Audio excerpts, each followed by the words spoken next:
mga tat kuya, matagal na hindi nagsalita ang taong ito. I think batikos 'to sa mag-asawa or yeah, kaaway ng mag-asawa. Hindi ko alam kung ang utak sa pagtatago nito ay ang mag-asawa rin and even Tambi, no? Pero pwede. Sandali ah. Ayan. Sandali.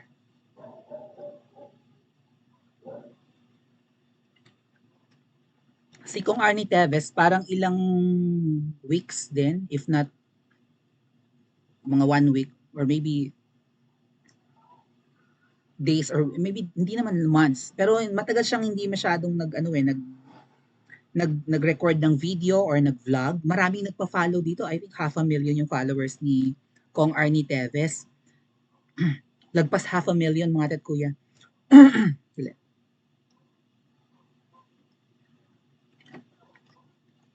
Nakadamit siya ng laban kasama ang bayan. So he is expressing his support and I don't know kung paano nagkaroon siya ng t-shirt ng baka pinadala sa kanya, no?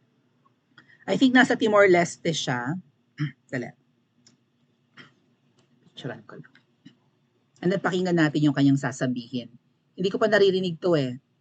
So, this was recorded or uploaded 22 hours ago, kahapon lang, o kagabi, kahapon.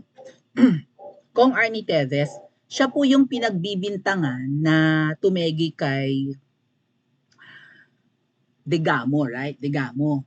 Pero medyo malalim yata po yung, kasi parang meron daw siyang mga goons, and then di ba si Degamo parang sinugod yata sa kanilang residence, and yon sinugi, nakunan sa CCTV. Pero dinideny ni Kong Arnie Teves ito, na siya yung may gawa nun. Parang patungkol naman daw sa gambling act. Actually, doon sa lugar nung Degamo yung talagang dahilan kung bakit naratrat yun. Kumbaga parang gustong agawin yung gambling business doon somewhere in Negros, I think Negros Oriental, doon sa mga Degamo. Pero ibinibintang daw po kay Kong Arnie Teves. Ang alam ko po, si Kong Arnie Teves, nagbulgar ito ng pulveron, right? Na meron daw kung hindi man appointee ay kaibigang-kaibigan ni na Butod at ni Bangag. Si Bangag at si Butod magjowa yan sila. Sino ba yan sila? Na kilala rin ni Miss Maharlika yung source ng pulveron. Ang negosyo daw nung Ilonggo daw yun eh. Ilonggo din daw eh. Ilongga rin si Madam Butod, di ba? So binulgar ni Kong Arnie Teves na ang pinagkukunan or ang supplier ng pulveron ni Butod at ni Bangag ay yung taong yun, nakilala rin ni Miss Maharlika na Ilonggong Araw. Nagpa-party daw yon, nasa dulo ng dila ko yung pangalan nung tinutukoy ni Kong Arnie Teves. Kung kilala nyo, paki-comment po sa comment section ha. Ayan.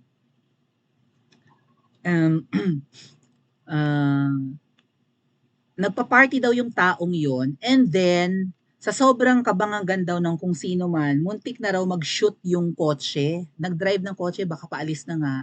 Muntik na daw mag-shoot yung kotse sa swimming pool nung nagpa-event. Nakaibigan ni Bangag at Butod. Hindi ko alam kung si Bangag yung nagda-drive ng kotse na muntik na mag-shoot sa pool. Eh di sana nag-shoot na para hindi nagkakandahetot-hetot ang buhay natin. Kwento ni Kong Arnie Teves noon. Pakinggan natin yung mga sasabihin niya mga atit kuya kasi this is the first time again that I'll be seeing his vlog and I think now he's expressing his support sa rally, di ba, para kay Pastor Kiboloy na huwag ng i-pressure ng Kongreso natin, both upper house and lower house or ng Senado at ng House of Representatives. Si Pastor Kiboloy na gusto nga nilang, di ba, i-contempt malamang, may warrant, balak nga nilang mag-issue ng warrant of arrest para si Pastor Kiboloy kasi ayaw sumipot, hindi naman natuloy. Good luck sa iyo, Sisa. Good luck sa career mo as Senate. I don't know kung ano man balak mo sa 2028 or maybe 2025.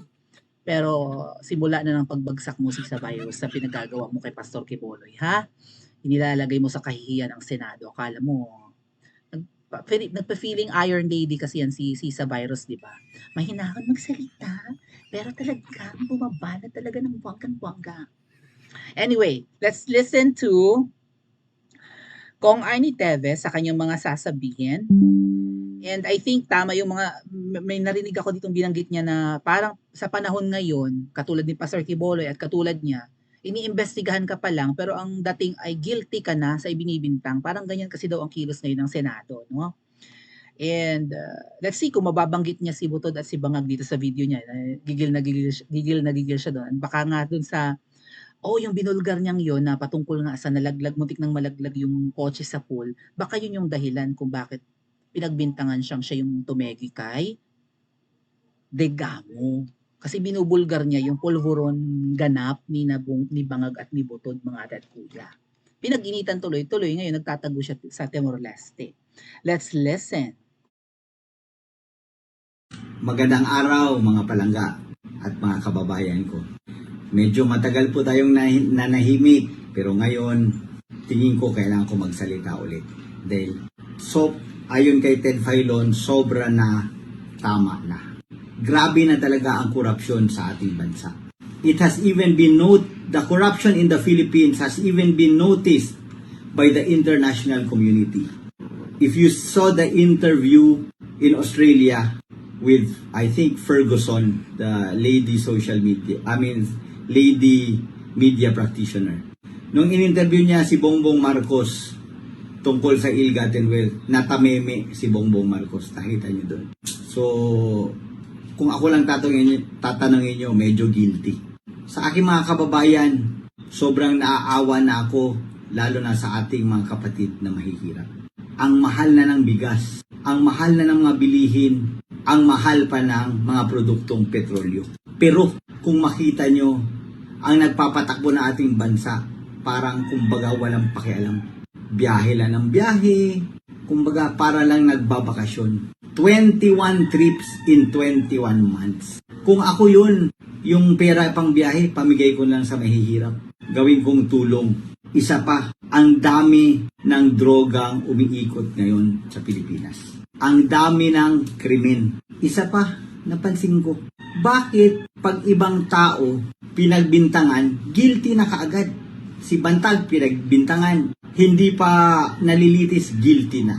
Si Arnie Tevez pinagbintangan, isang araw lang, guilty na. Si Pastor Quiboloy pinapaimbestigahan, guilty na, hindi pa naiimbestigahan, pinapatawag pa lang, guilty na. Pero si Lisa Araneta Marcos, nadawit sa isang extortion issue, kaagad pinawalang sala ni Jean Fajardo ng PNP. Bakit ganon?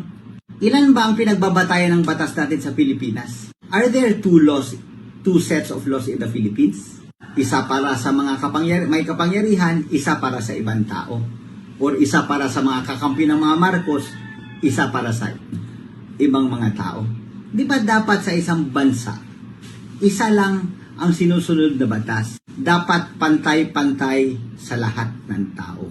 Hindi ko rin maintindihan kung bakit ang ating kongreso, kung saan ako ay membro, kahit tinanggal pa nila ako sa aking paniniwala, hindi karapat dapat yon dahil hindi nabigyan ng due process. Hindi lang kongreso, pati senado hindi ko na maintindihan. Pag si Arnie Tevez, bawal ang Zoom. Pero ngayon, makita natin sa senado at sa kongreso, ang dami nang nagzo-Zoom. Yung mga kunwari witness nila, di ba? Bakit sila pinapayagan mag-Zoom? Sabay si Arnie Tevez, bawal mag-Zoom.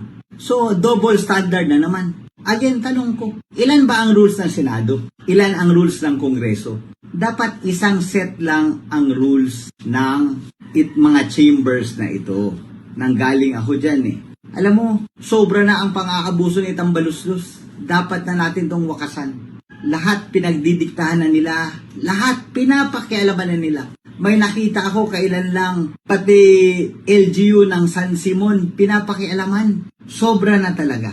Ngayon, grabe ang kanilang persecution or sa Tagalog, pang-uusig sa mga taong hindi sumasang-ayon sa kanilang mga gawain at sa kanilang mga gusto. Sino ang kanilang mga inusig?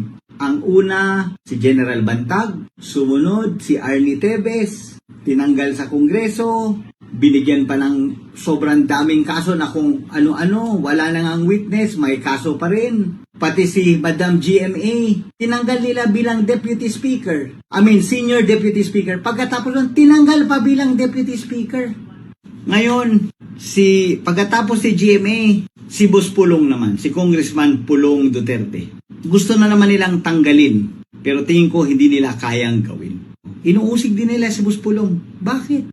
Pati si PRRD, inuusig nila. Pati si Vice President Inday Sara, sinisiraan at inuusig nila. Pati isang kagalang-galang na pastor, nagsasamba at sa Bisaya, nagsispread ng word ng ating Panginoon. Pati yon sinisiraan nila. Nakikita ko nga ngayon ang ginagawa nila kay Pastor Kibuloy, eksaktong script sa ginawa nila sa akin. Sinimulan sa pagbibintang na may mga baril, may ganito ganyan. Hindi ako magtataka na malamang i-raid din nila si Pastor Kibuloy. Pero siguro ngayon magdadalawang isip na sila dahil syempre alam nilang obvious na masyado yung ginagawa nila. Dahil lang ba ang SMNI ay nagsasabi ng katotohanan at ayaw sumunod sa ibang mainstream media na sila lang ang parating nilalabas sa balita, ang administrasyon lang. Ito sobra na talaga to, sobra na. Alam nyo, hindi lang opisyal ang kanilang inuusig. Imagine pati vloggers inuusig nila. Ang mga banateros, inuusig nila. Ang ibang vloggers tinatakot, nakasuhan. Pati si Maharlika may threat sa kanyang buhay. Bakit ganun? Ang tanong ko sa inyo mga kababayan, papayag pa ba tayo sa ganito? Hanggang kailan natin ito lulunukin? Ang kanilang paglalamastangan, ang kanilang sa Bisaya, pagpanunog, pang-aapak pala sa Tagalog, sobra na talaga. Alam nyo, tama si PRRD na yung ginawa ng ama na si Marcos Sr. at ang gustong gawin ni Marcos Jr. pareho. Ako sumasang-ayon ako doon. Gusto nilang galawin ang konstitusyon para mapahaba ang kanilang mga termino. Mali at dapat huwag tayong pumayag. Ang aking panawagan sa lahat, tayo ay magkaisa, laban para sa bayan. Let us protect the Constitution. Protektahan natin, samahan natin si Pastor Kibuloy, si Ma'am Inday Sara, ipaglaban natin si Ma'am GMA na huwag nilang apak-apakan, at pati ang mga vloggers at ang lahat ng mga tao na ang kagustuhan lang naman ay maging tama at gumanda ang buhay ng bawat Pilipino. Dapat tayong magkaisa at ipaglaban natin ang tama. Laban tayo para sa bayan.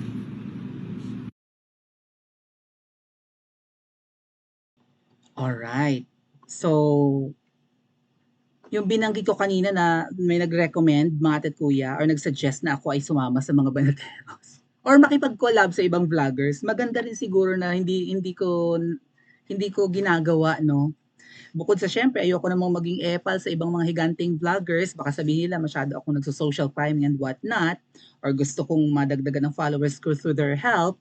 Although pare-pareho naman kami ng pinaglalaban, hindi ko na ini-insist at ini-impose ang sarili kong isama nila ako sa kanilang mga lakad. Yung mga lakad ng banateros kasi mga ate at kuya ay nalalagay sila at risk, di ba? Ang alam ko nga po, kinasuhan yan sila eh. Or kakasuhan or something. Hindi ko alam kung ano ang naging development noon. Nung in-interview nila si General Bantag. Di ba? I think mga banateros yun eh. Tama po ba? Na yun, yung mga banateros sa General Banat ba yun, grupo nila, na in-interview lang nila si General Bantag, sasampahan sila ng kaso. So, lahat na lang ng babatikos sa administrasyon mo kuting ay gusto nyong magorgor. Mapa-vlogger, mapa-politiko, mapa-ordinaryong tao, media, even, di ba, clergy ba si Pastor Kibuloy? Anyway, taong simbahan, lahat ng pupuna at magkikriticize sa inyo, gusto nyong patahimikin. Bakit? Hindi nyo kayang tanggapin na may oposisyon, may criticisms. Gaano katindi ang ginagawa ninyo na ayaw nyong may maglalabas at pupuna? Krimen ba ang ginagawa ninyo? Matinding pagnanakaw ba? Involved ba kayo sa pagbabalik at kalakaran ng droga? Na kapag may umimik at bumatikos, kailangang walang sumingaw na usok dahil mabubuking kayo? Kaya may nagki-criticize para may balance, para may, 'di ba, may aayusin niyo ang trabaho niyo dahil kapag may hindi natuwa, masisira kayo. Para balanse, para maganda ang performance niyo. Kung kayo ay petics, kung kayo ay incompetent at walang pumupuna, tuloy-tuloy kayo sa pagiging inutil niyo. Ngayon, inutil lang ba or mas matindi pa ang inyong ginagawa?